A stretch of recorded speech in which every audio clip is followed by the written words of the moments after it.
Hello, Patrick here, 8 Questions With, and welcome to a special Friday edition of 8 Questions With. This is our second Friday. We were on last Friday and we had Core Demick talking about his Western, Place of Bones, and today we are welcoming in old friends Alexander Nevsky and Joe Cornet, along with the beautiful Tatiana Neva, and we will be talking about their brand new film, Taken from Rio Bravo. Now, Alexander and Joe have been on the show before. Uh, Joe's been on twice. We did a watch party for Gunfight at Rio Bravo, and we also interviewed Joe on one-to-one about the film. This will actually be my first time talking to Alexander about the film.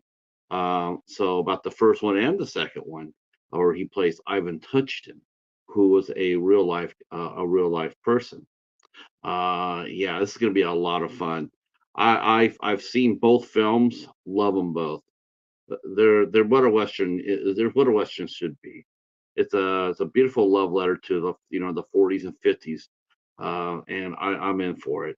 Um, Taken from Rio Bravo has more action, um, more gunplay. Has the two has Sheriff Vernon Kelly and Ivan on a quest to rescue. That's always a good thing to see in a western.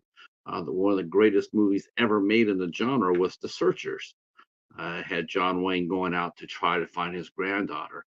Of course, there's other films that he's done too, like Big Jake and Chisholm and what have you, where children were involved or youngsters were involved. So, this is a brand new film, and it's very exciting. It has a lot of really cool guests in it as well. Don the Dragon Wilson. The cast is stacked. Don the Dragon Wilson, Cynthia Rothrock, which I have a question for them about Cynthia's role in the movie. Uh, it also has a dastardly villain, and believe me, he is dastardly. James Chalk plays Jack Watuku, and yeah, he's one of those old villains where he comes in wearing a black hat and shooting the dog and drinking your whiskey and taking your woman. Um, it also has Don the Dragon Wilson as an old friend of Ivan's. Um, and also features our actress John Mack, who plays a pivotal scene, has a pivotal part in the movie, and of course she has been on the show as well. So some old friends in this movie, and glad to see him. Glad to see him. Um, yeah, I enjoy the hell out of this movie. My only complaint about the both Gunfight at Rio Bravo and Taken from Rio Bravo, too short. 80 minutes is too short. Gotta blow it up, make it like an hour and a half, an hour, and maybe even 2 hours. Because there's a lot of action there to be had. That's just me. Um, but I would like to see the next one, and if there will be a next one, I would like to see the next one a little longer. Um, because I really enjoyed the franchise so far.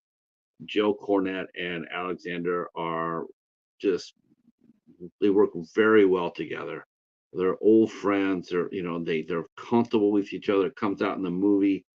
It's Yeah, it's pretty cool. And they did my favorite thing in the series so far, and I'm sure for a lot of people it's that as well.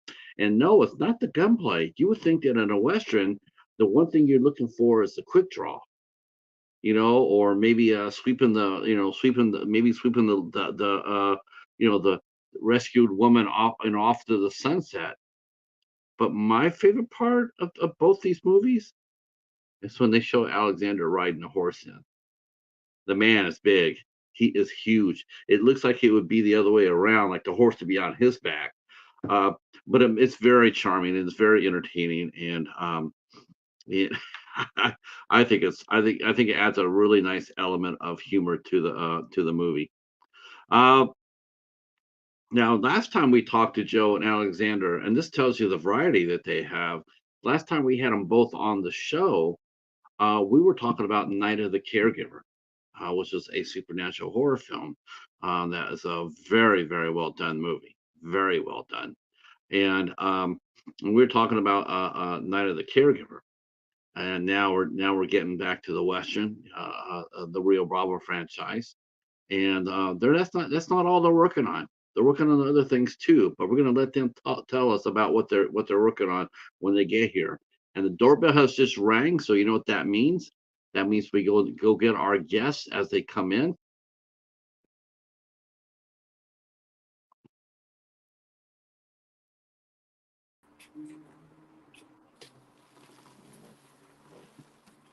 Hello, Hello. how are you? Good. Thank you so much. How are you today? Good, good. You're not nervous, are you? No. I was gonna say I've seen your body at work, and I was gonna say there's no way you're gonna be nervous doing this. Well, you seem very friendly, so I'm feeling very, very confident it's gonna go well. Oh, of course. Alexander and Joe are tremendous human beings, and I enjoy talking to them immensely. And loved your turn in the movie. Loved your turn. You had your scene, and then when I saw at the end of it, where it's like, it's like we're coming back, and I'm going like, and they better bring Ellen with them. Uh, Yes, it was such a pleasure working with both of them, and we had such a great chemistry on set. Hi, Joe. hey, Hello, Joe. Um, Tatiana. Hello, Patrick. yes. Well, words kind of fail to describe like everything that I want to say about both of these people. They're both very, very talented and very intelligent, and understand the human psyche on a very deep level. And I just absolutely enjoyed working with them on this project. And I'm so grateful that they brought me on and gave me an opportunity to wear a cowboy hat, which I love. Oh gosh, yes, you definitely wore your cap. You definitely wore your hat, and you held your gun very well, very well. No problem. I love the look. I did. When I saw you come up there in your leather and your hat, and when the first thing I could think of was, and Joe, you probably will agree with me. The one thing I could think of right away was Hannah Calder Penny with the Calder. yes. How about that? Was I Oh right yeah. about that? Oh Yeah. yeah. Yeah. Of Thank course. you so much. Yes. Yeah, that's a great movie, and that's the first thing I saw when you came up there. The way you're holding yourself and you're comporting yourself. I think that reminds me of Hannah Calder. That's a great movie too. Yes, I have to say I was very happy with everybody's styling in the movie. Joe is a big fan of Western films, and it really shows when he's filming, when he's directing. He pays very close attention to all the details, like from A to Z, you know. So everybody looked so good in it. I was very happy with that. Now, yeah, I'm just glad you guys are back. When I sat down in front of me and I rewatched Gunfight, and then I sat down and I watched Taken, and I'm just thinking, this is awesome. I I absolutely loved it. I was like, this is I loved how the movie opened up, and I'm going like, what a great way to establish Ivan back. For people who are returning to the series, or first timer to the series. What a great way to introduce him. Just nice, quiet man, just trying to mind his own business. Not looking for trouble from anybody until it's brought to him. And it's like I really like that, because a lot of times stories tended to go the other way. They tend to make their hero come back with a big roar, like, oh, look who's back. And the thing is, though, is that Ivan doesn't need that. And Well, I thought it was really well written. I have to agree because like Alexander is already larger than life, both figuratively and literally speaking. And he is so like bright and commands so much attention that he doesn't really need a lot, you know, like to represent a lot. So and Joe has so much intensity. Like we call him we call him our own Western John Wick. Every time he appears on the screen, I swear, like his eyes are just like it's like he sees right through you. They actually both have that, you know, which is I think it's one of the most important qualities of an actor for a Western is to have the piercing eyes. You know, Yeah. because a lot of it like is like two men stand facing each other, you know, like holding their hand like close to the guns, you know, like ready to shoot at any point in time, and kind of squinting their eyes and like judging the moment. Every second counts. Like it builds up the intensity. I agree with that. I agree with that. Now, Joe, now, did you already pretty much did you pretty much have an idea where you wanted the story to go at the end of Gunfight? Did you had already you and Alexander start already planning to take where Vernon and Ivan were going to go next? We talked a little bit about it, but I think it was after, you know, Gunfight wasn't even yet released, and we had some discussion of, you know, we could have a pretty good franchise going here. Yes. And we deliberately did leave it open on the first one. There's no question about it. But very quickly, Craig Hammond, who's our great screenwriter, who has written all our scripts since Alexander and I have started working together, since we teamed up. And he went right to work. Alexander, of course, made certain input to the story and contributions and said, this is where I think we need to take it, Craig. And then that, you know, it all just kind of progressed. And Craig turned out yet another exciting script and a fun script and an outrageous script. I love calling this movie outrageous, and not in a derogatory term, certainly. I mean, it's outrageous because it's so big, and the scope of it is so big, and the action is so over the top big, Yeah, which is what makes this movie fun. Yes, you know, that's what I said before about the, you know, about the about of course they didn't have Ellen back in the old days, which, you know, I'm thinking that's a shame because, you know, because she brought a lot to the party in such a short time. But what I really liked about it was it did remind me of the old westerns, you know. Yes, you know, if you go back and watch the classic westerns, a lot of those gunfights were over the top. I mean, you know, the guys, you know, and the, you know, the guys shoot. Well, except for you guys didn't do this, which I appreciate.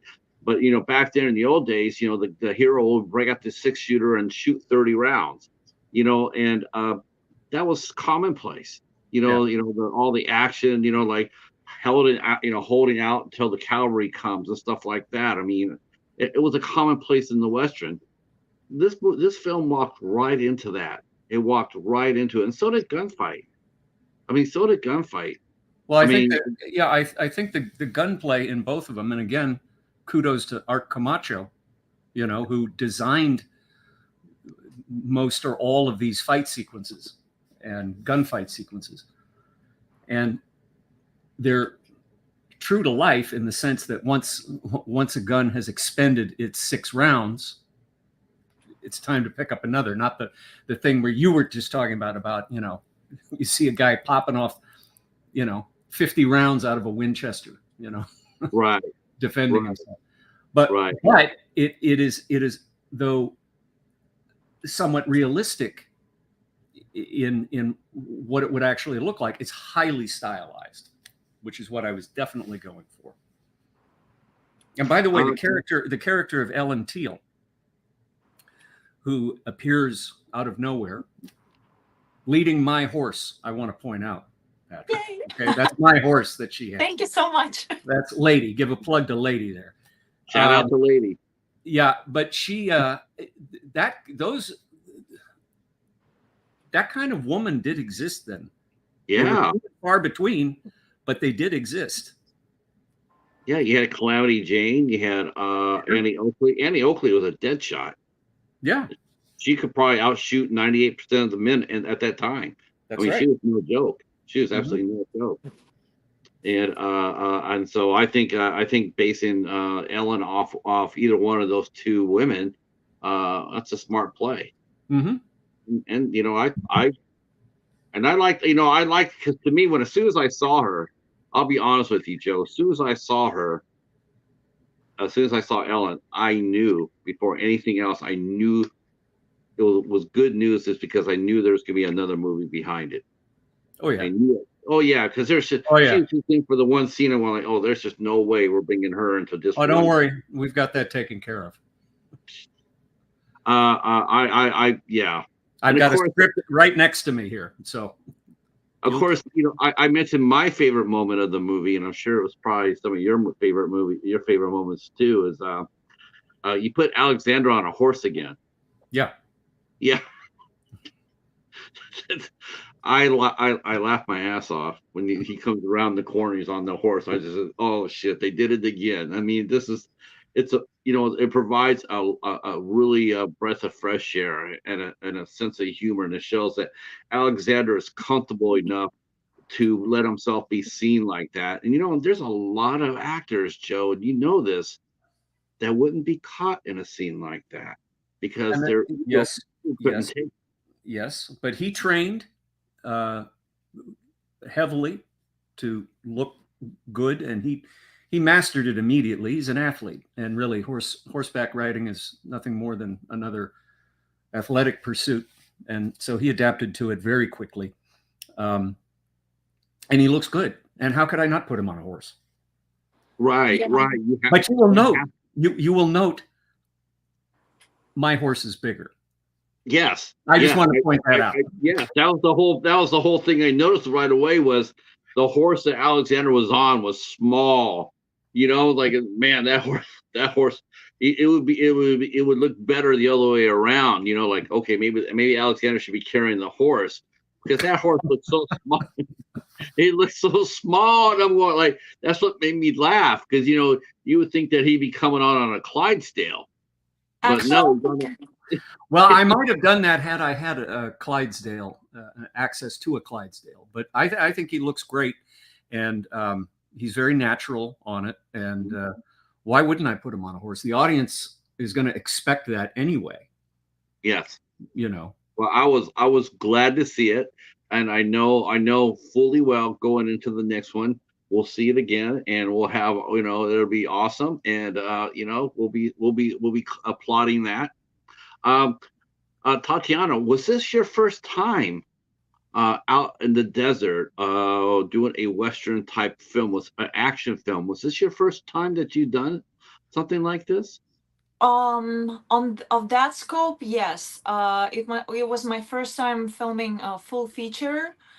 I've done a couple of shorts before, and I never like really gave it a lot of thought. I thought I was kind of doing it just for fun, because it was kind of my childhood dream, and I've been collecting cowboy hats. My very first Halloween outfit in my life was I dressed as a cowboy.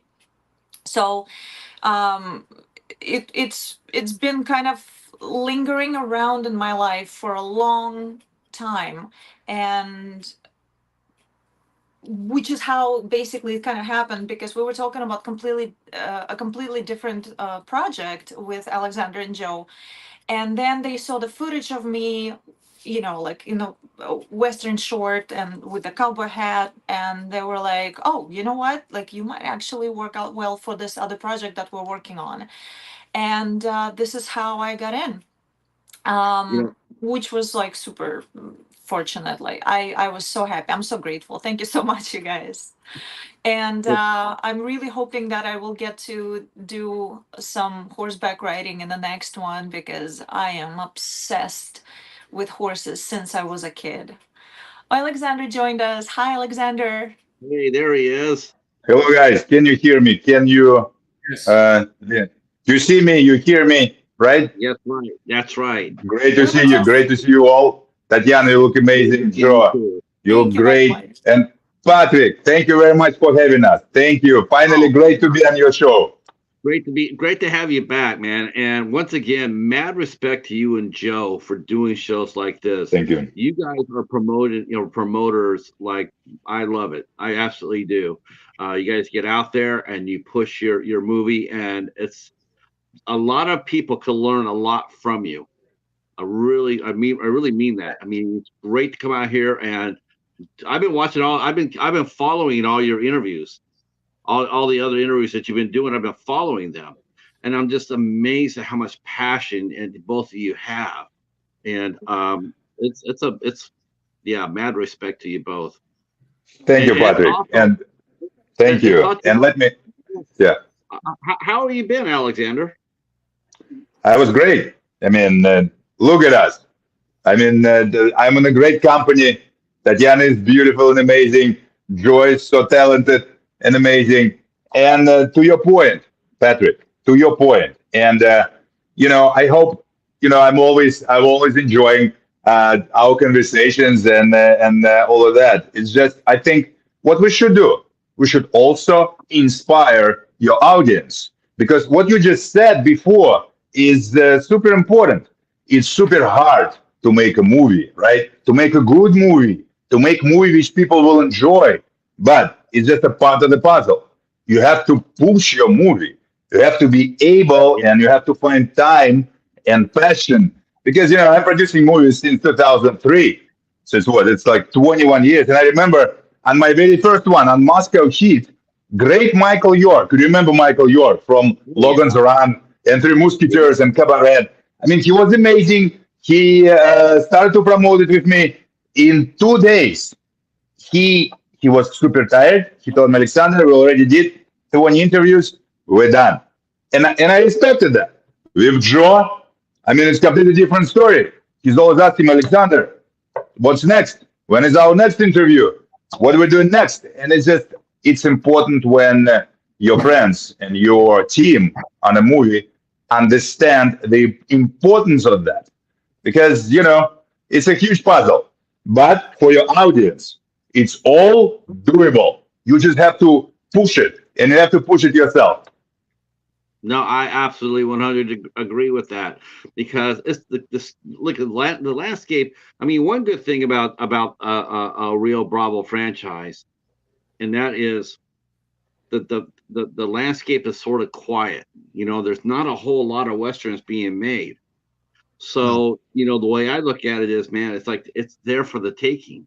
You go out there and you go out there and you make a couple of real quality westerns. Nobody really is doing it or just starting to do it.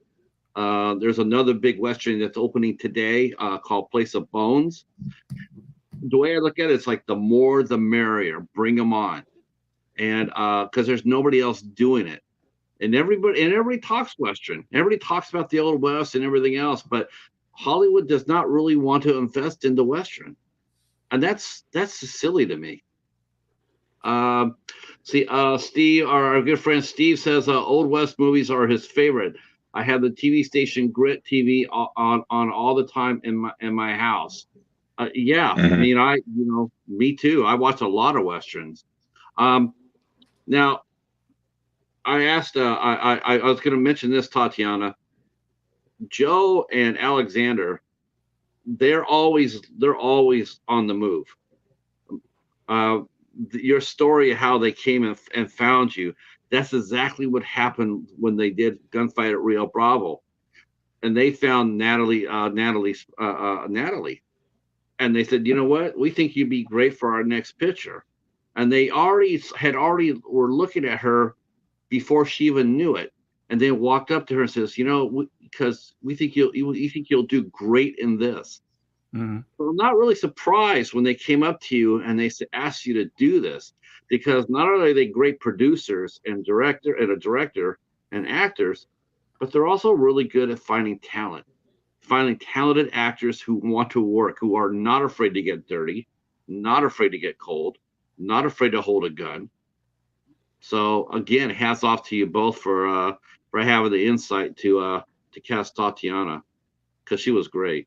Thank you. Thank you very much. Thank you very much. And we should allow Joe to talk about his vision because when we met for the first time, and I think you know the story, we started to talk in westerns in general, but thanks to him, we kind of found and started to make kind of like different things in that genre because our movies, they're westerns, yes, they're classic westerns, but also they kind of like all-time great action movies. So Joe should talk to us about that, right, Joe? Be happy to. When Alex and I first got together, and I've told parts of this story to you, Patrick, okay, on previous broadcasts, but when we first got together, one of the things I did was I had this treatment all put together for this sort of Civil War related Western. And it was pretty much a straight ahead Western. I mean, it would have been something, it would have been an Andy McLaughlin picture circa 1965. It was great. Okay. And Alex listened and he nodded and took a puff on his cigar. And he said, that's good. That's good. But let me add something else to it. And so we talked it out. And then he came back to me and he said, what if we combined the elements of what you're talking about with 80s action stars, 80s style action, 90s style action, classic action, and got the guys who actually were in that particular genre at the time and who are still working steadily. And I said, I don't think that's really ever been done. There's a couple of exceptions out there. But I think it was a balance of getting the Western style that I wanted combined, mashed up with this action hero stuff. And it works somehow. And that was my vision, was to combine these two. Because like, for instance, in Taken From Rio Bravo, who would have ever imagined the great Cynthia Rothrock in a Western? And she's terrific in this movie. She's fantastic. As a matter of fact, interestingly enough, after she wrapped this one, she went off to do her own Western. Right, Alex? I was going to ask you about that. Mm-hmm. My question to you guys was, you knew that she was going to do Black Creek. Could you make her part the way it was as a way to introduce her to doing a Western? No, I think that, Craig Hammond wrote the script. He wrote that character specifically as she plays it. But then it was Alexander's idea to, all right, she's got her great acting moments, and we introduce her as a great actress. Now let's let her have what she's known for all the kicks and all of that. And she does all this. Yes, and I want to say to all the Cynthia fans out there, yes, she can do a scorpion kick in a dress. She can. She can. As a matter of fact, now wait a minute. Now let's ask Ellen or Tatiana. Tatiana, I know you're into martial arts. Would you be able to do a scorpion kick in your outfit? In the one that I was wearing in this production, not sure, because the jeans and the chaps were so tight, like they might not stretch that far. Usually when I know I need to do a certain moves in my choreo, I dress into something with a little bit more give, a little more stretchy. But in general, yes, I can do a scorpion kick, and I've done it in several productions. And Cynthia Rothrock was actually one of my inspirations when I was training, when I first started in action cinema. So yes, it was a great honor to work with her. I got to work with her on 2 projects already. Oh, that's great. That's great. And I was so glad. I was so glad to see that you brought back Matthias as Crawley, because that was great. I was really happy to see that. I can't tell you how tickled I was, and because Matthias is he's such a badass, And I He's got a good screen presence, and he and Alex play off each other very well. Oh my gosh, yeah. That guy. You and him, you and Matthias, Alexander. That's awesome. It's Thank you. great to see. It's great to see two evenly matched, because a lot of the times the hero is so much bigger, than the villain. It's like, of course he's gonna win. But when you see you guys match up, it's not a sure thing. It's not a sure thing, and I think that really rivets the movie. Like, you don't know exactly what's going to happen. You think you do, but you just never know. Thank you for saying that. Thank you for saying that, Patrick, because it's actually my fifth movie in a row with Matthias. We did Black Rose, we did Showdown in Manila, we did Maximum Impact, we did Gunfight at Rio Bravo, and we did Taken From Rio Bravo. And what you just said, actually, when Matthias watch us and watch this interview, he will be very happy, because you made it really politely. Because me and him, jokingly, we always competing on our movies. Who is bigger?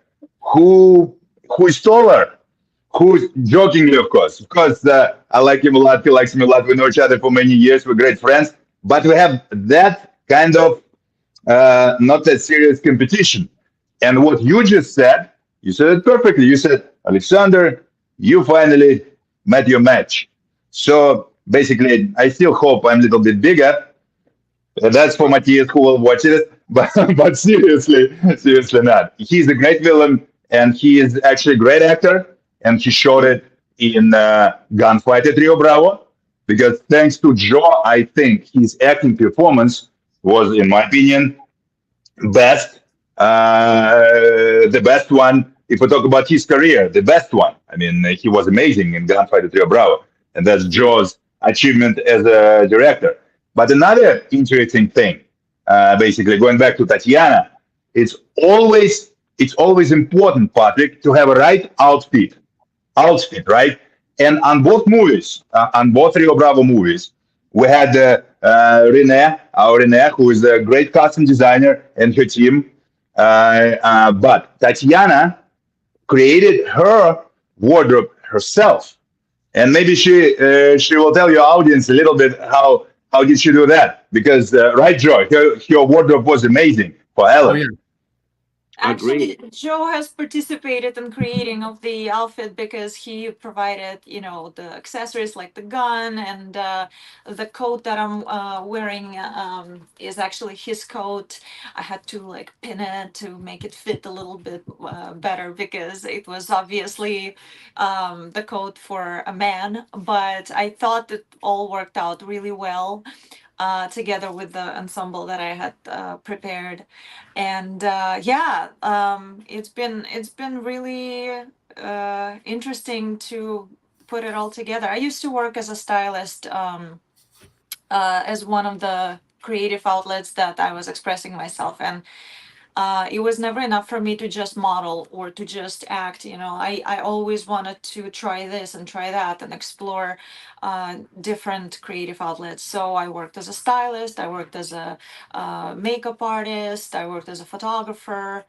I've done a number of different things, and I use all of that in my acting, because I understand lighting, I understand angles, I understand the timing. It gives me a better understanding of where to be, what angle to show to the camera, which way to look, it really does help. But I wanted to circle back around to the subject of who is bigger, and I just wanted to tell Alexander, you were so big in this movie that you made your horse look small. Thank you. Thank you very much. Because we were talking about how bigger horse for Alexander, because we will always need the biggest horse for Alexander. He's just so big that any horse looks kind of small, in comparison. Thank you. If I'm going to be sitting on the same horse, you will be like, that's a big horse. That's why, we were talking before you came on, Alexander, that's why I told everybody my horse is bigger. Because and I said thank you for that to Joe, because that was like when I saw you come around, because I was wondering if they were going to do that again. Like, are they going to put Alexander on a horse, and will it be a bigger horse this time? And then no, it comes around and the small horse, and I'm just like, I just lost it. I was laughing so hard. I was like, that's just awesome right there, and Thank it was you. just a really nice moment of lightness to the proceedings, and well, like I said before, it was like I applauded you for doing that scene Yeah, he because looks great. Of course, I'm yeah. going to put him on a horse. He looks Uh, fantastic. He does. He Thank you. looks really great. I was saying there's a lot of actors that would not allow themselves to be seen in that light because of their egos. They was, you tell them that we're going to put you on a pony. No, no, I can't do that. But it's just the one scene is supposed to, or break up the tension a little bit, or help get the character over a little bit, show that he has a sense of humor. But they won't do that. A lot of eagles are like, no, I got to have the biggest horse and the biggest gun and all that other stuff. And I appreciated the fact that you went out there and said, no, I'm not afraid to. I'm not afraid to have some fun with this, and it showed that Ivan had a sense of humor. Well, That's funny. That's funny. Sorry to interrupt. That's funny you saying this because I was actually using the biggest horse around both times on Gunfight at Rio Bravo and on Taken From Rio Bravo. And Joy actually made sure that I have a biggest horse. So I think that's a great compliment, which basically you repeat after Tatiana that I'm bigger anyway because it wasn't a pony. It was that was the biggest horse, right, Joy? But thank you for the compliment again.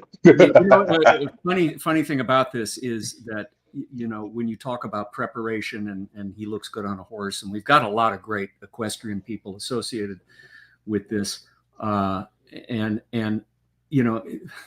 a bigger problem is when you're interviewing an actor and you say, okay, do you have any experience riding a horse? Oh yeah, I've been riding horses for years. You get them to a set and they don't know what to do. That's happened to me. But I wanted to come back to one thing very quickly about Cynthia Rothrock and Don the Dragon Wilson. Okay. So over on the west side, Santa Monica Pacific Palisades area, there's a very famous martial arts studio. And I happened to be passing by it. There was a big poster in the window of Cynthia and Don the Dragon. And I walked up to the window and I looked at that, and there were some people working out inside. And one of them said, "Can I help you?" I said, "Yeah, there's our two stars right there." And he goes, "Oh, wait a minute." And he goes and he gets the owner, and the owner is a very good friend of Don and Cynthia's. And he's a famous guy. I can mention him if you want. But he comes out, he introduces himself. He goes, "You're that Western guy. You and Nevsky. You made that movie with those two." I said, "Yeah, we did that. It's coming out this summer." So that was kind of fun.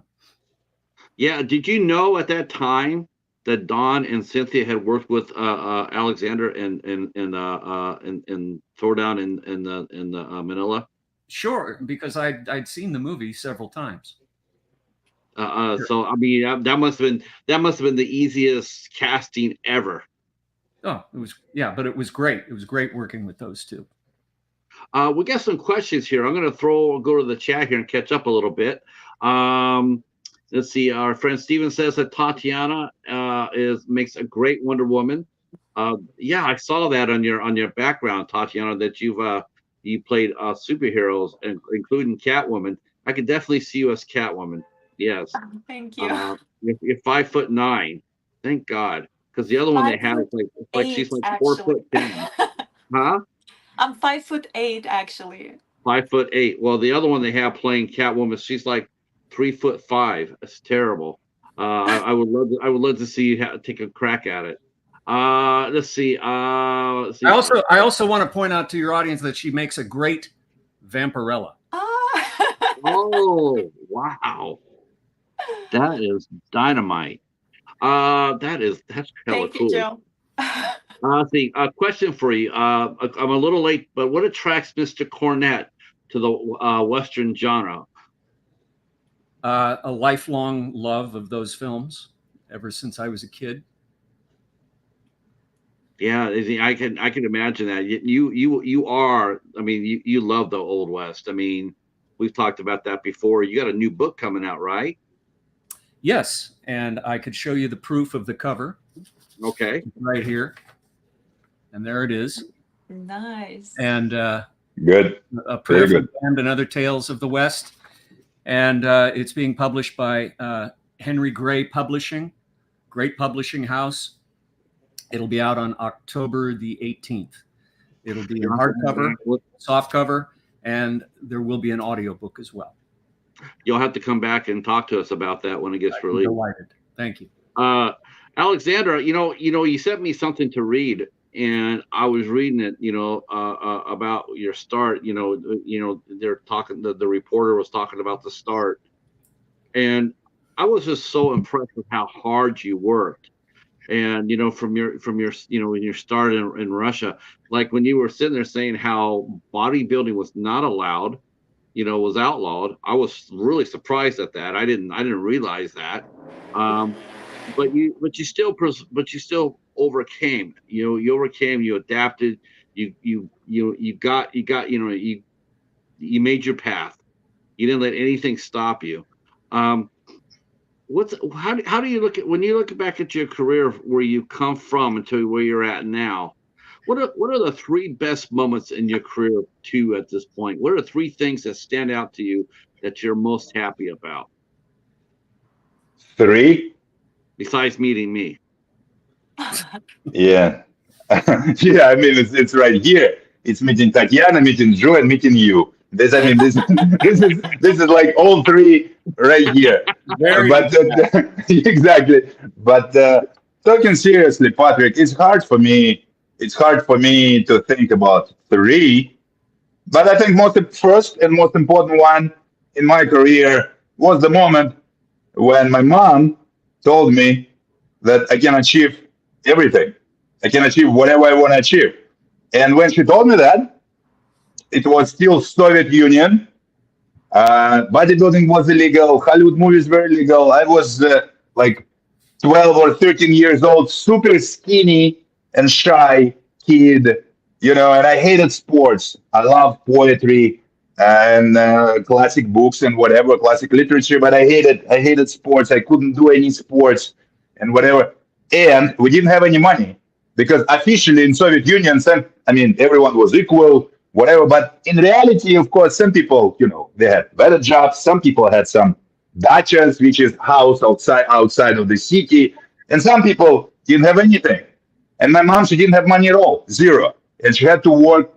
She had to quit one work because she graduated from university and she was a great student, but she had to go to the laundry factory to work like freaking 12 hours a day just to, make ends meet, because my father never supported her and all of that. So can you imagine? With all of that, she was still super positive, super optimistic all the time. And that's what she told me. And that's what she taught me, actually.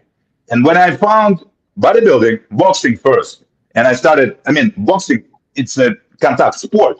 And can you imagine? My mom, she used to have me as a, nice, intelligent kid, sitting in a house reading poetry all the time. And now, basically, I'm getting punched all the time, and I have, bruises and whatever. And I was enjoying it so much. She hated it, but she told me, if you liked it, you can do whatever you want. After that, I started to lift weights. And to this day, when she's with me in the gym and doing some cardio, I remember, she always was screaming at me like, hey, don't lift too much, because she still care and all of that. So she hated the bodybuilding, but she also accepted it because I wanted to make it happen. And when I told her for the first time that I want to make movies, I want to go to America, I want to meet Schwarzenegger, I want to be friends with Schwarzenegger, and I want to do the same things. Instead of to make a call to the clinic or whatever, to the hospital, to the mental hospital, because again, it was Soviet Union. Schwarzenegger was illegal and we didn't have a movie business at all. She told me, you know what? If you want to achieve it, you can achieve it.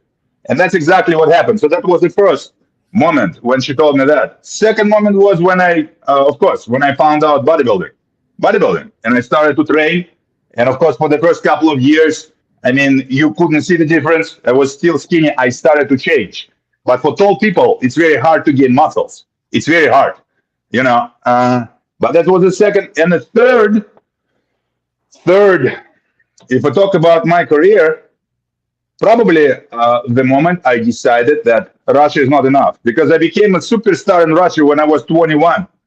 When I was 21 years old in 1993. By 1998, I was a household name. Everyone knew who I was. And when I came to America for the first time in 1999, of course, I didn't speak English at all. I didn't, I mean, I graduated from Moscow State University of Management. I didn't know acting, but it was a great decision. It's kind of like I landed to the moon. No one knew me. Nobody cared. I mean, nobody understood me.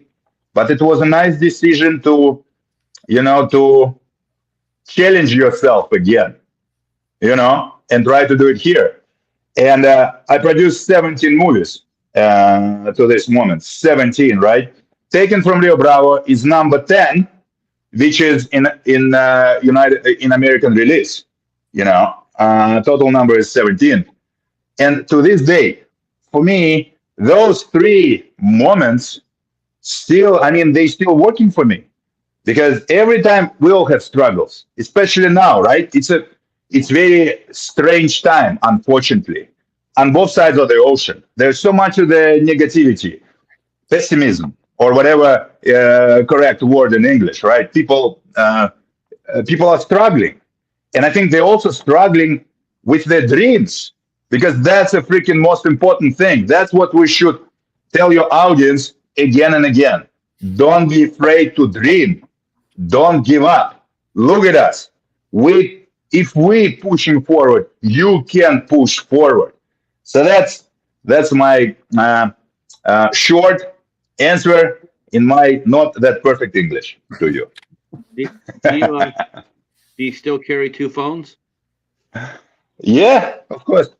I don't use the second much because it's a Russian one.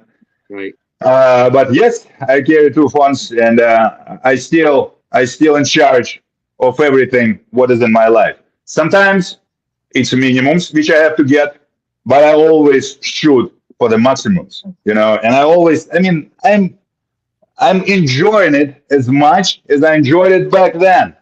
Who cares? Yeah, I have to struggle. Who cares? Because I know what will happen next. I will get next break. Me and Joe will make another great movie. Tatiana will shine. I will shine. Joe, he's always shining. Come on. Everything will be great. I'm totally with you. 100%. Thank you. 100%. Thank you. Back to the chat. Let's see. We're talking about Kung Fu Theater, so people know who Don the Dragon. Yes. Don the Dragon Wilson, who could so many great movies. Yeah, he was awesome. So I grew up with Kung Fu Theater. I did too. Cynthia was always my favorite. Cynthia and Richard Norton. They were so much fun to watch. Mm-hmm. Let's see. Separate questions. What are Mr. Cornet's thoughts of on Robert Duvall in westerns? And what did you think of the Lonesome Dove series? That's a good question, Joe. I loved it, and what can I say? He was Duvall is epic in anything he has been in, dating back to when he was doing the Twilight Zone. Okay, he's just an expert actor. No one can touch him. The Lonesome Dove series was unbelievable, especially for its time. We hadn't really seen anything on television like that before, and it was true to the novel. And his performance is just amazing in that. Just amazing. Anything he does, practically. No, anything he does is amazing. You're right. You think about him as a Western actor. You think about when people say, "Who do you think about as a Western actor?" Company excluded here. You immediately think of, like me. I think of Tom Selleck. I think of Sam Elliott, and I think of Robert Duvall. Yeah, well, these guys are authentic. Duvall is authentic, and that's the key to making a good Western, in my opinion, is the I mean, you could do anything with the genre. You could make it comedic. You could do a style mashup, as we have done here twice. But as long as your characters are authentic, and Duvall was the definition of authenticity in anything. Apocalypse Now, The Godfather 2, whatever. Also, I'd like to, and this has garnered a lot of, like, some people have really enjoyed it, some people not so much, but I really enjoyed Kevin Costner's Horizon. And I was very disappointed it didn't get the second part, the big theatrical release that it deserves. It's a very well-made film, and I'm looking forward to the second installment. And he's making 4, And I hope he gets a chance to do it. Yeah. I know they sort of put the third one away because I think they want to wait to see how the second one does. But he took a gamble, that's for sure. I mean, he took a gamble. I mean, like I said before, there's nothing out there. Right. And I'm sure he looked out there and didn't see. Maybe he saw you and a few other people out there. Believe me, people notice what you were doing because nobody else is doing it. So your 2 Rio Bravo films were standing up. Well, thanks. So because Tombstone, I mean Yellowstone, I don't really look at it as a Western. I look at it as like a neo Western. It's not like a old fashioned Western. So I don't really look at a Yellowstone as a Western. It's a great series, though. It's a good series. Yes. I absolutely love Cole Hauser. Cole Hauser is that show for me.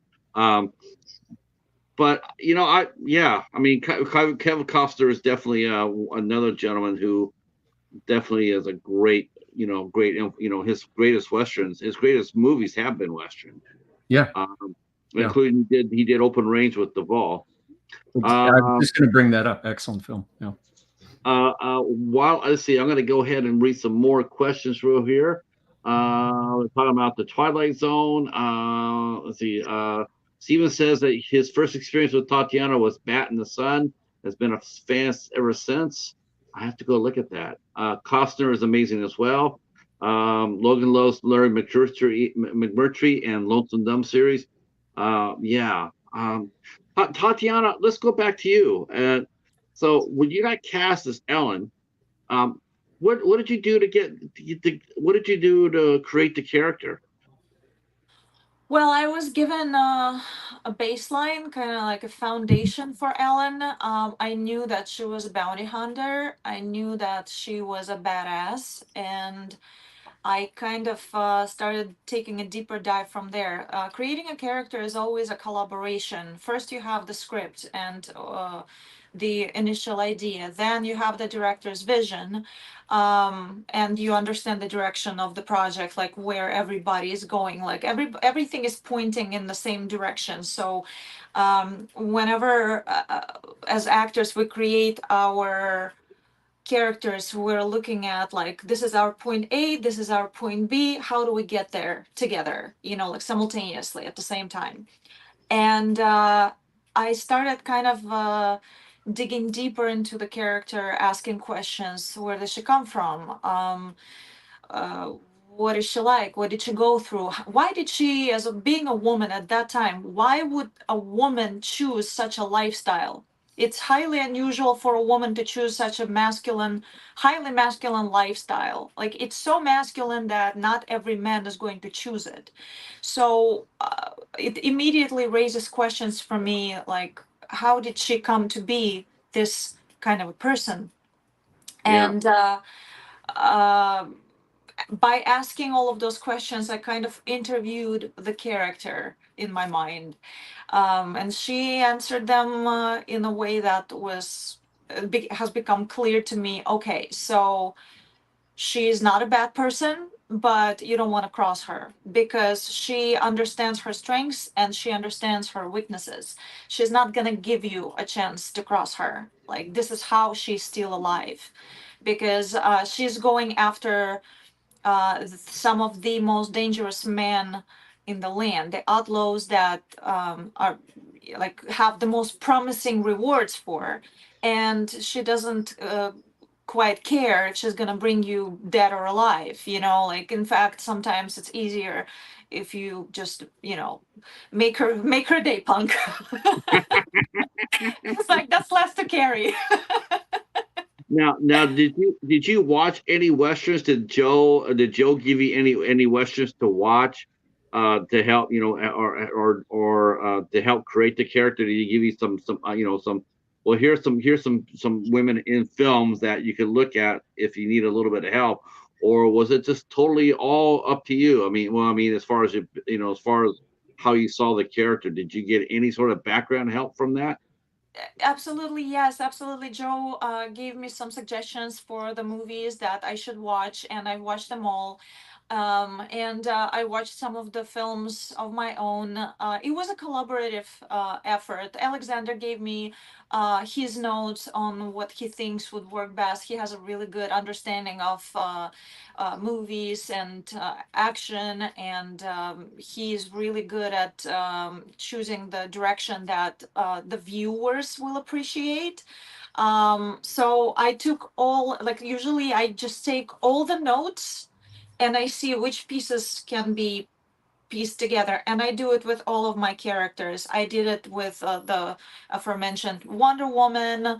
I did it with every single character that I ever played, especially if they're kind of known characters. And Ellen is the original character, unlike some of the other like superheroines that I played, for example. She's an original character, but she is a kind of a character within the genre that people have certain expectations. So even though it's a woman, because her lifestyle is so masculine, my prototype was basically, I'm gonna say Clint Eastwood was my biggest inspiration. And then after I defined, what makes, Clint Eastwood's characters what they are, like most successful in his projects, then I was like, what would this person be like if it was a woman, you know? And then I kind of like blended those things together. Yeah, you'll definitely have to check out the, what was it called? It was just Handy Calder, I think it was called. Handy That Call with yeah. Raquel Welch. Great movie. Yeah. Now, when you decided to create because you guys, let's face it, you guys created some really memorable characters here. I mean, this is not a movie where you're gonna watch it and walk away from it and it's gonna be over with. When people talk about the westerns, you're gonna start thinking about Crawley. You're gonna start thinking about James Chalk. How the hell did you find him? Joe, please tell the audience about Jade. Yeah. James is a very interesting dude. He has a military history in, correct me on this, Alexander, the Royal Navy, right? Great Britain. Mm-hmm. Yeah, he was like a frogman. He did all these daring exploits, and then he got into acting, and he's just a very interesting guy to sit down with. And Alexander has known him for some time, and we just thought, especially me after meeting him, that he had this quality that could be put into this very sinister, terrible guy. And he is very sinister. And his look, his eyes, and we, he just, see the movie and you'll know you'll hate him immediately. It's great. Oh yeah.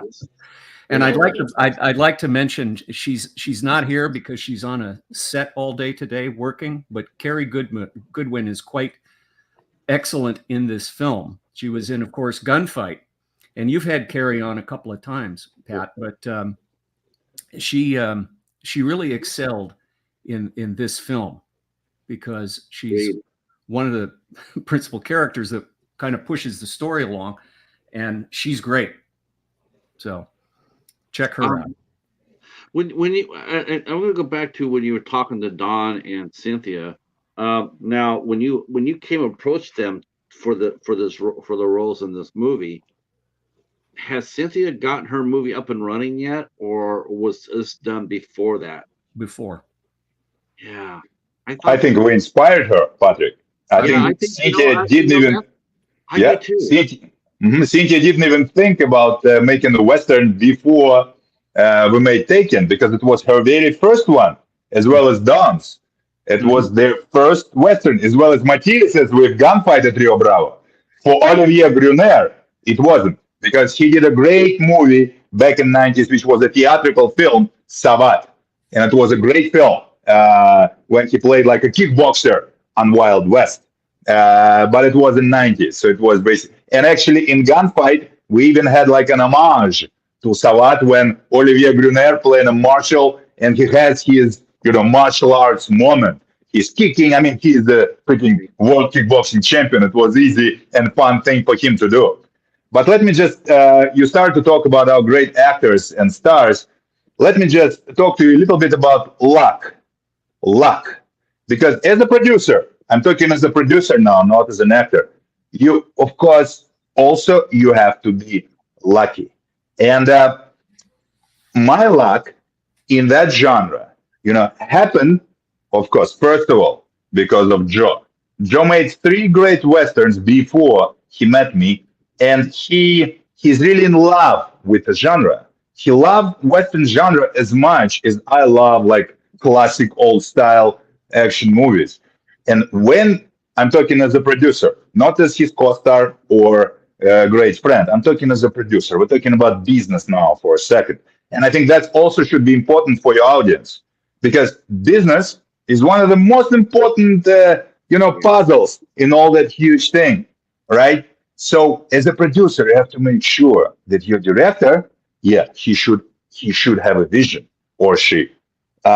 He should be ready to promote it afterwards. He shouldn't suck your blood much, during pre-production, production, and post-production, and whatever.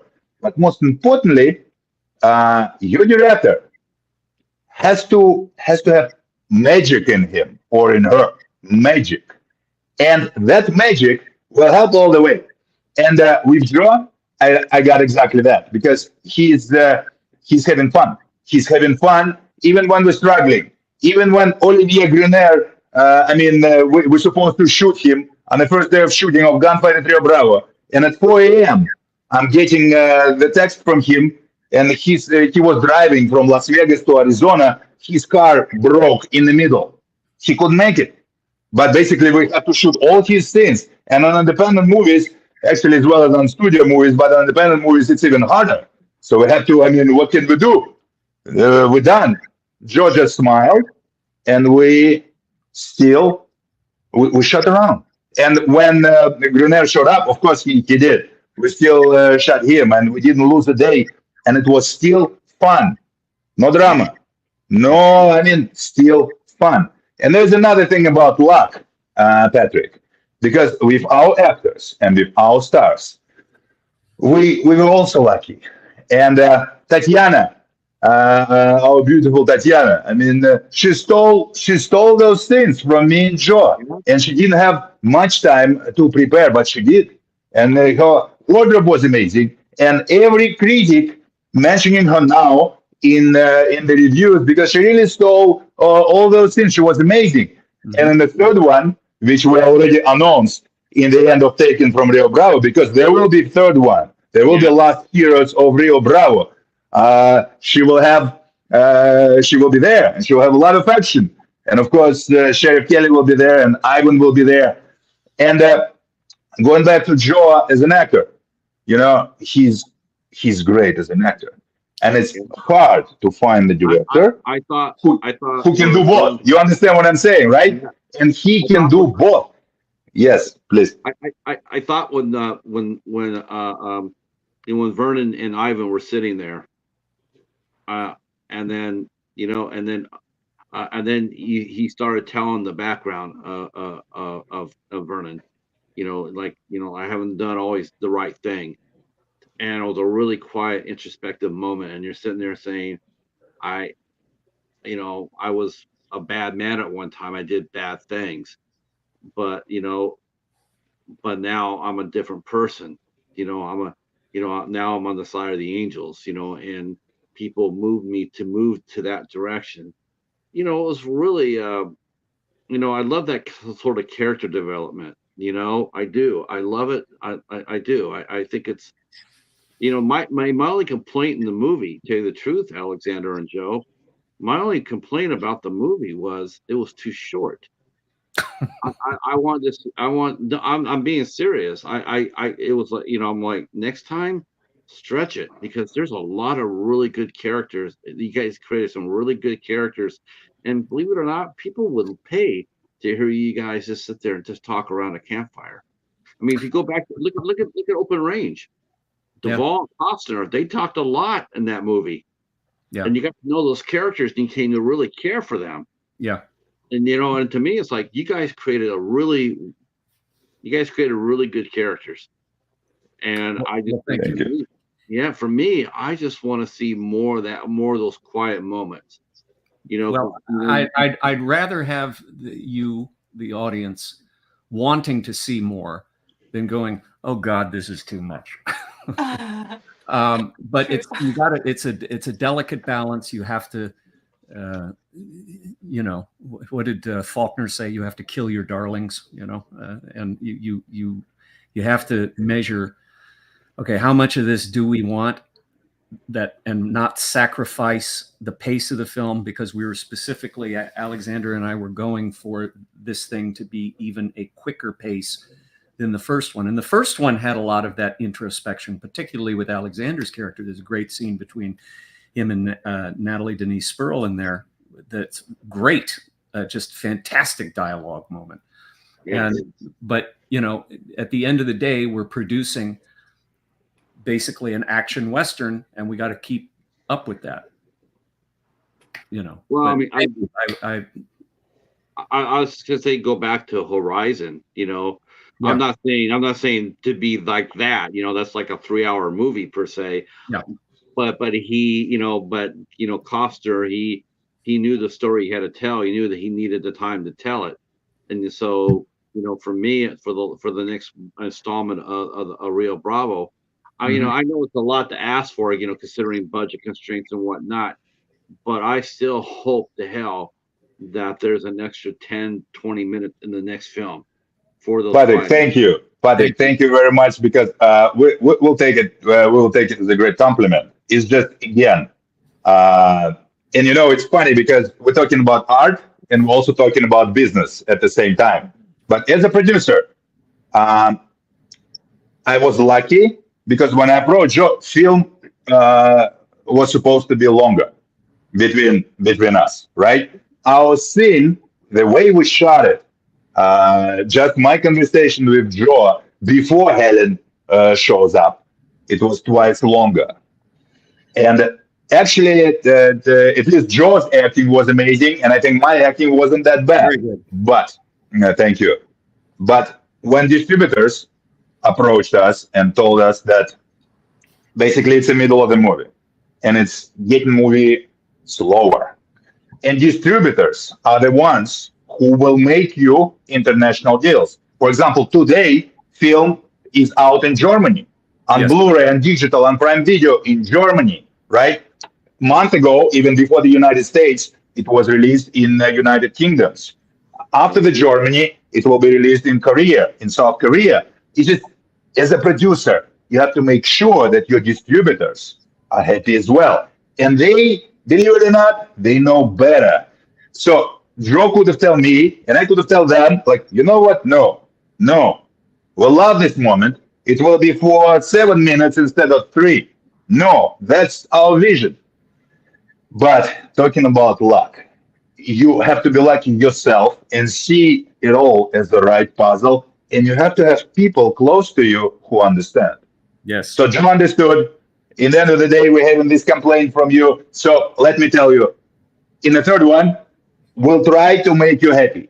We'll try to make you longer without sacrificing all the, action and all of that. We'll try, Patrick. I just think there's just so much there on the, there's so much story to tell, and especially since you brought Ivan. Ivan is a real character. Is a very famous character, and a historical figure. And to me, it's like when you have a real life, a bigger than life, real time character, historical character, I think you can get away with telling the story a little bit longer because it's a true story. There's truth in it, and sure, some things are embellished. Okay, but the overall, the main character, actually his background, you didn't need to embellish anything. He's an incredible figure. But I just think a character like that is just, it's rich to bring out. When you and Craig were sitting there and you're writing, you didn't have to struggle to create a character. He was already there. It's sort of like with Tatiana, with Ellen. So you didn't have to really struggle to creating a character because there were already characters in front of her that she could draw upon. And we mentioned two of them in Annie Oakley and Calamity Jane. And there are several more. But Belle Starr, another one. You had real characters, real life characters to draw upon to make the story just it just makes the story for me, and for that's just me, of course, but I just felt it just was it just, I don't know, it just could have been a little longer for me, a little bit more storytelling. And to me I can't pay you a bigger compliment than to sit there and Thank tell you. Maybe the solution, Patrick, maybe the solution is after we get all three of them out, maybe the solution is a director's cut of each one of them. Yes. Now, have you done that yet with these two, Joe? Because I know you. No. Because I know you. I know you're a hell of an editor. No, I haven't. We haven't thought about that yet. Yeah. We've discussed it, but maybe that'll. Come on. We just released the second one. And by the way, for all your audience right now in North America, it's exclusively on NBC Universal Xumo Play. Right. They can just go and watch it for free with ads, but it's a great platform. It's kind of like YouTube. And on November 1st, it will be out on all the digital platforms for video on demand and for on DVD and all of that. And Gunfight, our first film, is a Prime Video movie. You can watch it now free with subscription. It's officially Prime Video movie now, which is another, Patrick, great compliment to Joe, to Tatiana, to all our team, because everyone did a great job. Composer Sean Murray, DP Sam Wilkerson, all actors who played with us. Yeah, we have to talk about Sam Wilkerson. I would be remiss as an interviewer if I did not bring this up. But that movie is beautiful, beautifully shot. Sam Wilkerson tore it up. I was like that. It looked so awesome. Yeah, it's a beautifully filmed film, beautifully done. He captured the whole West perfectly. Now has he been your regular DP, Joe? Sam has been with me since Promise. Man, and go back and he's done he's done all of our films. He did Promise, he did Gunfight at Rio Bravo, he did Night of the Caregiver, he did Taken from Rio Bravo, and he's currently working on our production that we're in the middle of right now. And the great thing about Sam is like a master painter, except with lenses and cameras, and Sam and I have this great relationship. I don't really have to explain all that much to him I just tell him either this is the way I want it to look, or I will reference, I'll send him a video and I'll say, this is what I want it to look like. Okay, done. Or we're on set and we're just trying to get something set up, and I'll say, you know what, here's what I want. He goes, got it. Boom. 5 minutes later, he's ready to shoot. He's very efficient and economical, and he brings a great team with him. Yes, and very positive all the time. Like you can't even tell if the guy has slept or not, like he's always smiling. He's always like on, like he's constantly full of energy. And I was like, do you like sleep more than everybody else? Why are you so why are you so energized? He's young. Tatiana, you said this is your first feature film.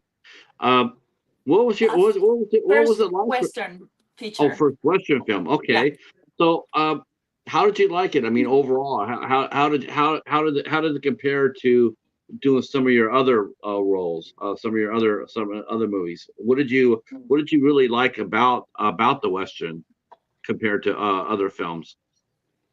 Well, well, number one, we get to be cowboys. How about that? I think it's every kid's dream.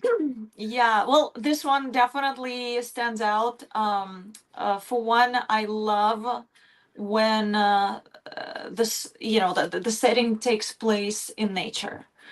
Because I love nature, I love horses, I love westerns, I love cowboys, I love weapons, I love action, and in this movie, all of those things are present.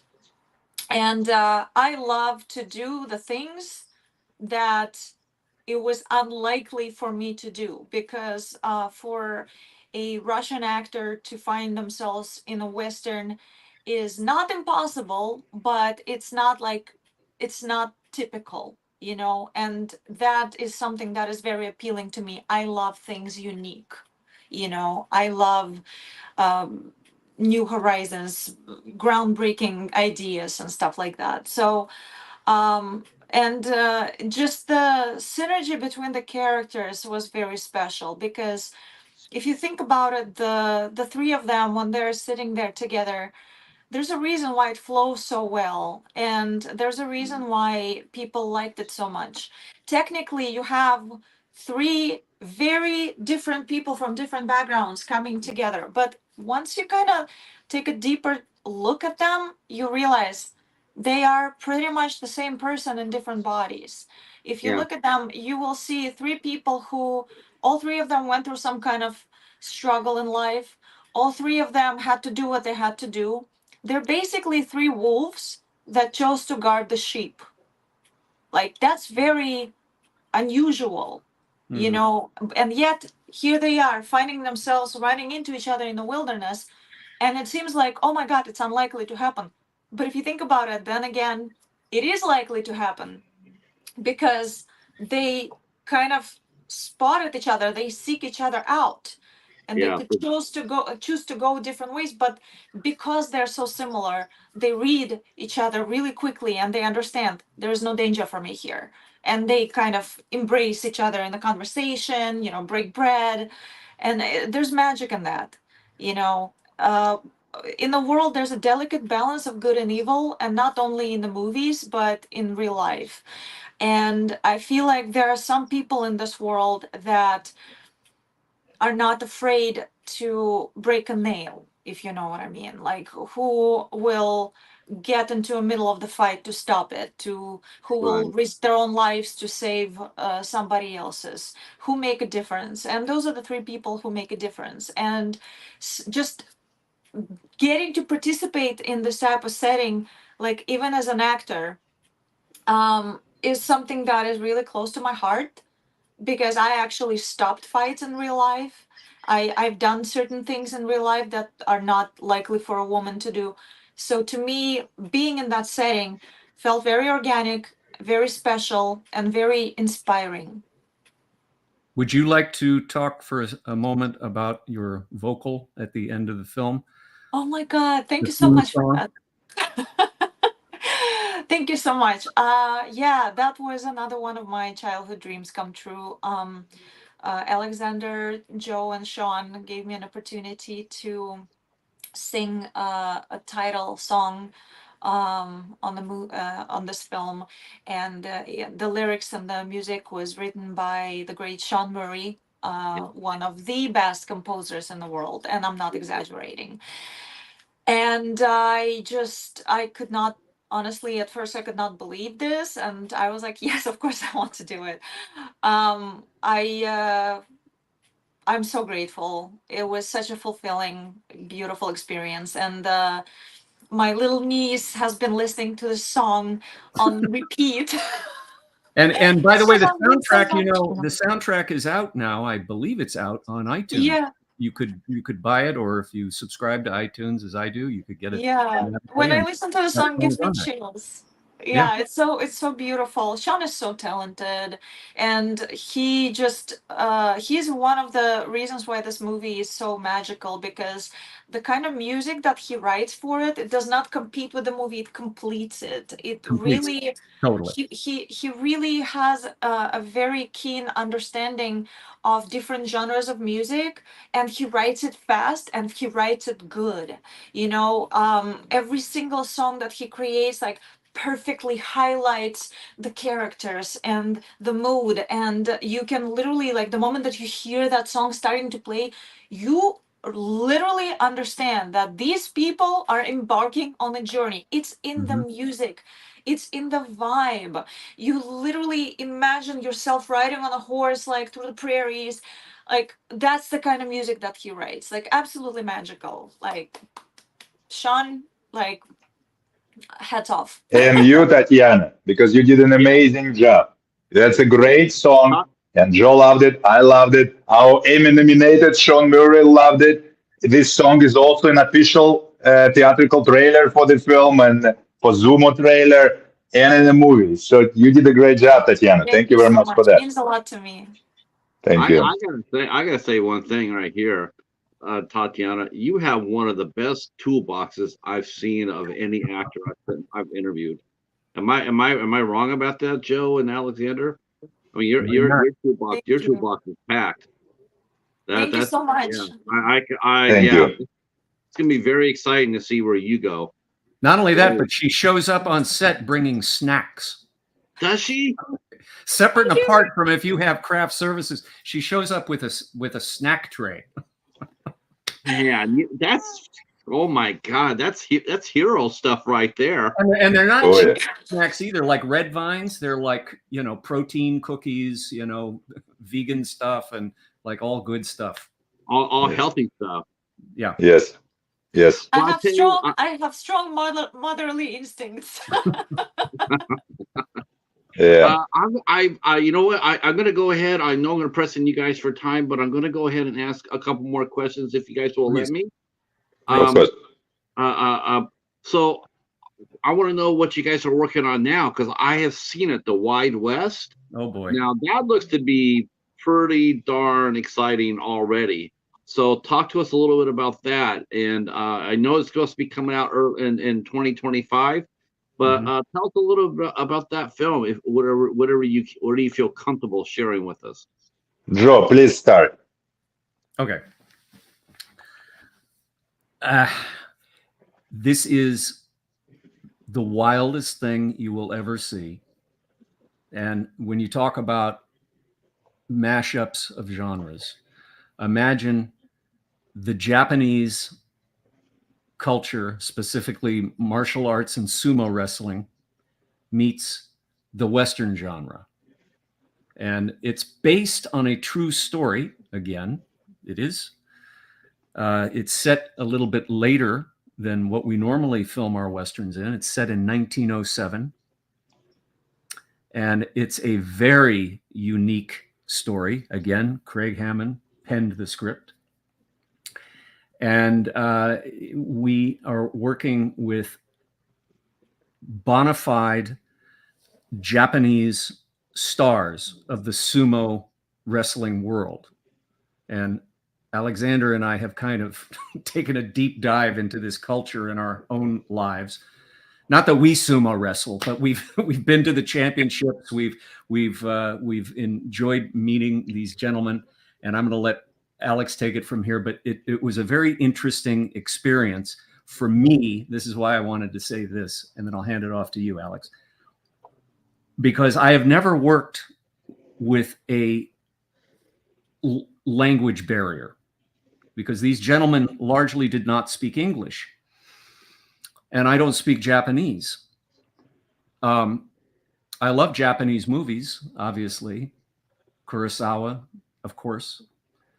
Toshiro Mifune is one of my favorite actors of all time. But this movie offered an interesting angle for me because I had to operate with a translator. I was directing, but I would go through a translator on the set. Now, we had another Japanese actor who did speak English, and he was wonderful to work with. And Alex, you take it from here and describe these gentlemen, because they're quite unique and they're very talented. Patrick, it's always about your next movie, right? It's always about your next movie.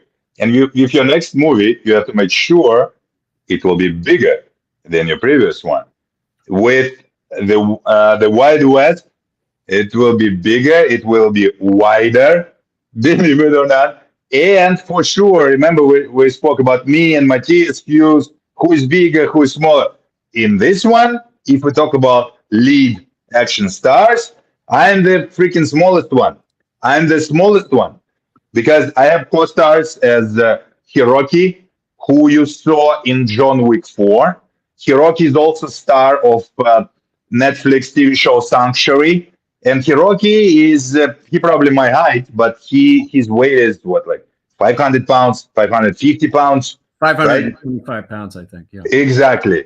And also Ichi. And Ichi, he just finished a movie with Ana de Armas, Ballerina, which is John Wick's spin-off. But Ichi also currently one of the most famous sumo wrestlers in the world. And he won, I think he has won Japanese Emperor's Cup, which is like highest thing over there. And Ichi is even bigger, than Hiroki. I mean, whatever, like almost 600 pounds or something like that. And it's all strength in them. I mean, some kind of charm, but also strength. Because we're in production right now. We basically finished all the Japanese scenes, as we call it, right? And we shot not in Arizona this time. We started to shooting in California, in Whitehorse Range, the same great place Joe used for his first westerns, including Promise, and did a great job in that. But these guys, can you imagine? It's super hot. It's 12 hours they shoot, whatever. They're like samurais. Even me, I wanted to start to complain a little bit. Not enough protein cookies, not enough whatever. Them, they just stoic, and they just and it's hard for them. You can see it's hard for them just to wait, and that heat, even in the trailer, whatever. They're just amazing guys. And the movie actually also has great American actors, North American actors.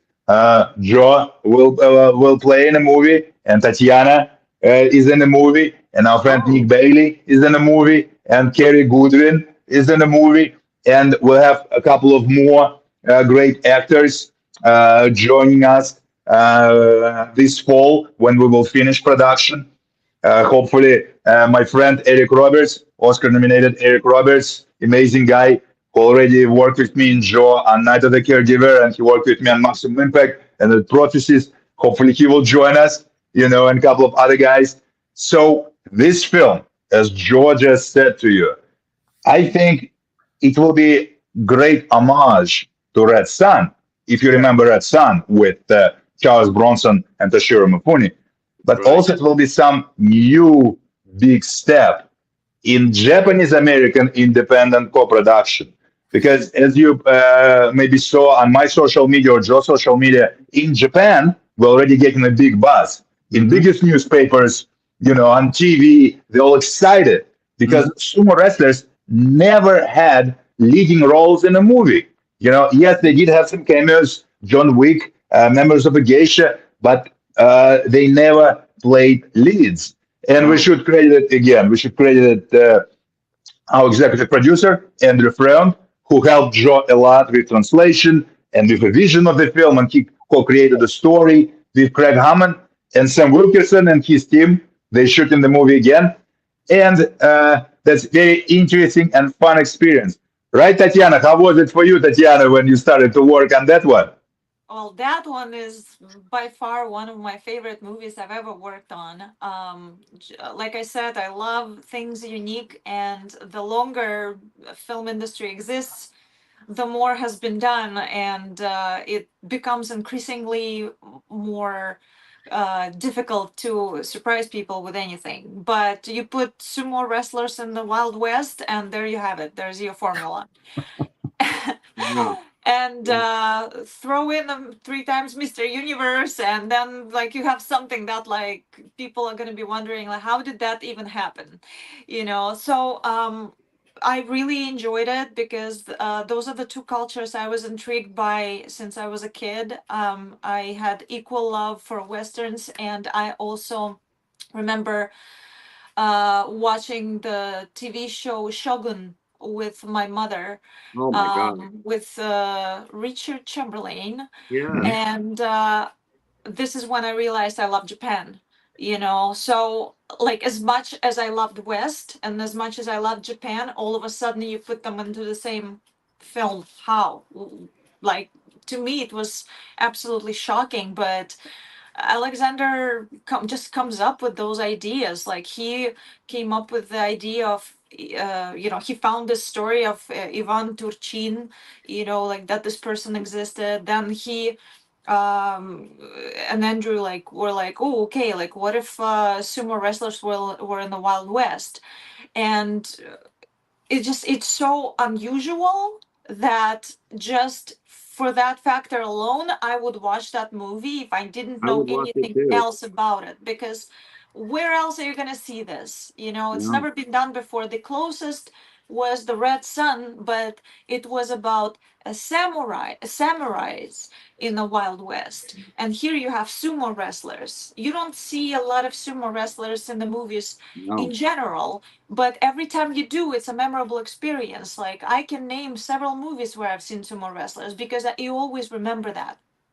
And to be, you know, to be able to participate in it and be in that Western cowboy town, like all together, you know, experiencing this, you know, like watching Joe work his magic on set, you know, like walking around in his cowboy hat. And he had like cool different t-shirts, you know, like with Western themes, you know, like for every day of of filming, you know, and it was just like so cool. And those guys, I have to say, they really are so disciplined and so talented. Very intense. They really do command the space. Like when they were acting, I was like, wow, like I'm feeling the energy, you know, and they're so quick too. You Oh know, yeah. like they're big and they're strong, but I was Yes, yeah. really amazed at how fast they are, because the moment that they started filming action, I never thought that they could move that fast. Like they were like cats, you know, like that it was like incredible to watch it. And I got to wear a dress in this one. My Oh, character is feminine in this film, so that was another one, another oh, factor that I got you to enjoy. you were feminine in Taken. Let me tell you, you were feminine. You definitely Like could tell that. yeah, you could definitely tell you're a lady in that movie. No problem there. No problem there, right, boys? Yeah, absolutely. Exactly. And Patrick, let me just tell you, because we don't want to, how to say right in English, overstay our welcome. But let me tell you that you're an amazing host, and it's a big pleasure to talk to you. And thank you very much for supporting us Of course. and for supporting other independent filmmakers, Yes. because it's very important what you're doing. So Yes. please continue your great work. Of course, we'll be back to your show if you're lost. We will bring Japanese guys with us, so we will need a translator probably. And again, we also thank your audience. We hope they will enjoy Taken from Rio Bravo on Zumo. We hope they enjoyed Joe's book, which will be out on October 18th, Prayer for the Damned. Yes, And yes, of course, we'll exactly. keep you posted. We'll keep you Yeah, posted. Yes, definitely. and most important thing for everyone out there, just believe in yourself and push for your dreams. And thank you very much again. Uh, Thank you. I can't say anything more than that. I kept you guys way past my time. Thank you for It's that. okay. I'm honored. I'm Thank you. honored. But I will let you guys go right now. We'll stay in touch. I got everybody's social, everything, everybody's socials down in the box below. We'll stay in touch, and when it's time, we'll reunite. I look forward We to it. will. All Thank you right. so Thank much. you so much. Thank you guys so much. Thank you. Thank you very much. Bye Thanks, bye. Patrick. Bye, Bye everybody. bye. Bye bye. So, okay, to the chat, I'm gonna say good night here. Thank you guys so much. We will see you guys on Sunday, the 25th, and at 8 o'clock for the Cured. That's the ISC Midnight Show. And thank you guys all for your support. I really do appreciate it, and we will talk to you soon. Peace. Thank you. Bye. Bye. Thank you. Thanks, Patrick.